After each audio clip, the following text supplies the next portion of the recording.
that was Full Mood Guidance by the Callous Daoboys. And when I heard that, I immediately got the old school sort of Norma Jean, early 2000s sort of chaotic, dissonant, noisy type vibe. And I really wanted to try and learn how to play it. So I think I kind of worked out the main riff there. And I was originally going to do a full cover of this song, but it's all over the place and crazy. And I didn't have an expression pedal plugged in, so I couldn't do all the crazy little, glitchy type sounds and whatnot. So I was like, okay, well, I'm just going to do the guitar riff, and then I'll do that little lead, that do part, and then kind of leave it there. So it's not a full cover, but I think I succeeded in getting the tone. I approached this like I was building a really early Norma Jean type sound, or the Chariot, all those kind of bands that had those weird kind of glitchy sounds, and there was a bit of saturation to the tone, but still had a bit of, it was still clear. It's noisy when you want it to be, but then it cleans up. So that's kind of the approach I took. I played this song in drop C tuning. I don't know if that's even the original tuning. There's no tabs for this song, so I kind of had to work out some of the parts. They're not exact, I don't think, but they're close enough that I think it sounds good, and it serves the purposes of this preset. So you can see we filled up a whole entire row here for this preset, and I'm going to go through, one of these is actually a pitch shifter to go down because I was in drop D. I needed to go down to drop C. I didn't want to tune my guitar, but we'll get to that. So the first item in the list is a noise gate. I went for a utility gate because this is a very noisy sound. You can see by all the pedals and stuff. It gets really, really loud. So I found the utility gates a little bit more versatile when you start getting really noisy like this. So these are the settings that I used for the utility gate.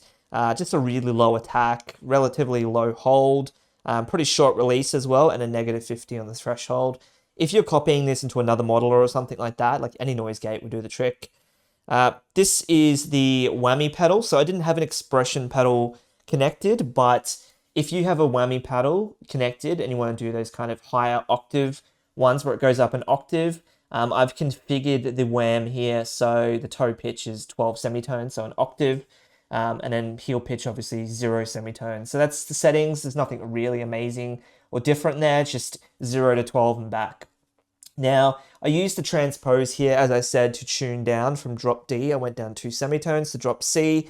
If you're in drop C tuning, you don't need this. In fact, I'm going to turn this off in the preset, and then if you need it, you can kind of turn it back on so you don't get confused. I've got a poly octaver in here as well because this sound, there's a little bit of like mostly it's dry, where you can see the dry set to 90%. And on the sub, I've just set that to 25.2. It kind of gives it that kind of octavey type sound, but without being too crazy. You could probably play around with these settings and get something that you like as well, but that's what I landed on. Classic tube screamer. I did add just a slight little bit of overdrive just to slightly color it. The tone I pushed up to 6 just to kind of add some of that kind of highs in there a little bit to get it a bit noisy. And then the level, I didn't push it to 10. I did 8.5 because I found that's kind of all I needed to do for that. So any tube screamer type overdrive will do the trick. For the amp, I didn't use the EVH5153 like I would normally do. I was like, what were bands using back then? They were using like Maces, and they were using like PV50 150s and all that. So I was like, I'm going to go for the PV505 model. As I said, you can see the gain is quite high at 7.5. Pull back the bass and the mids, push up the treble, the presence, and the depth, just so I can kind of get some of that noise in there. The master at 6. Now, you're probably wondering why the output's 7.1. It's actually quite noisy. You might have to tweak this. My pickups, Fishman Fluence Modern active pickup, that were really loud, and adding all this stuff in just made it even louder. So I pulled this back, and also just to kind of get it in the mix as well. But if you're copying this or you're using this and have a different guitar, maybe you might have to tweak this. But that's how it'll be if you're downloading it. For the cabinet, I just used the 412 stand A cabinet here with the V30 speakers. I did a high and low pass of 100 and 8,500 just to kind of replicate a real cabinet, just to filter out some of the high frequencies that normal speaker cabinets don't have. Obviously, this is the taste. I did modify the positions a little bit as well, the distances and the positions, just so I can kind of get a little bit of differences between the two mics. It's a new trick I'm starting to do with the cabinets where I start pushing the distances out just a little bit to give it a bit of air, and the positioning just to kind of, give it a bit more of a quality, because usually I wouldn't touch the mics.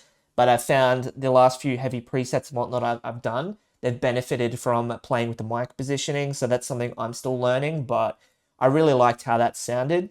On the Ribbon 160, I pulled the level back by 1.5 because once again, I didn't want it to kind of dominate. I didn't want them on parity. So I want them to act like they're two different quality, tonal qualities basically to the sound. Now, as you know, if you've watched any of my other videos, I love to add EQs. And I did a couple of basic things in here. So high pass at 90, just to filter out the low end. And then I did a low pass at 10K as well, just to clean up the top end as well. It just kind of makes things a little bit cleaner and nicer to do that. And then in the middle, I've done some slight little tweaks. I've got a -2 at the 400, and then I've got a 1.5 dB boost at 1800. And then at the 4 mark, I've got a high shelf 1 decibel at 4,500. And this really just kind of removes some of the boxiness, adds some kind of brightness to it, and then also gets you sort of that classic noisy type sound that you associate with this, what they're going for here, that, as I was saying, the early 2000s Norma Jean and the Chariot and other bands like that kind of had this really crazy sound. And that's the preset. So if you're using the Quad Cortex, I've linked it in the description of this video. If you're not using the Quad Cortex, hopefully those settings helped you kind of approximate the sound. And if you made it to the end of this video, thank you very much for watching, and I'll hopefully see you around the next one.